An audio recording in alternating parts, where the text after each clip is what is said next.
এ বছর আগে তোমার বয়স এ বছর ছিল, এ বছর পর তোমার বয়স কত হবে?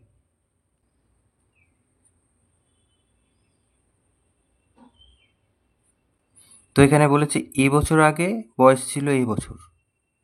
তাহলে আমরা যদি সংখ্যা দিয়ে একটু ভাবি, এটা ধরা যাক ২ বছর আগে বয়স ছিল ২। ২ বছর পরে কত হবে?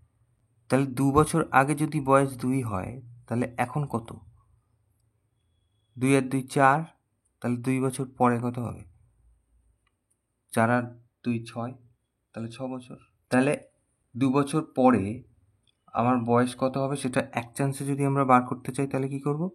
২ গুণ ৩, তার মানে ৩ দুগুণে ৬ বছর। এখানেও তাই হবে। তাহলে এইভাবে আমরা একটু লিখে লিখে করি। বর্তমান বয়স কত তাহলে? বর্তমান বয়স হচ্ছে এ প্লাস এ, তার মানে হচ্ছে 2a বছর। তাহলে এ বছর পর বয়স হবে 2a, আর তার সাথে আবার একটা এ যোগ হবে, তার মানে 3a, এত বছর।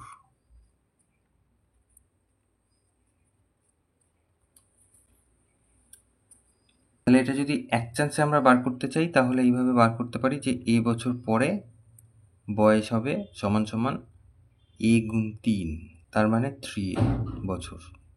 এটা তাহলে উত্তর।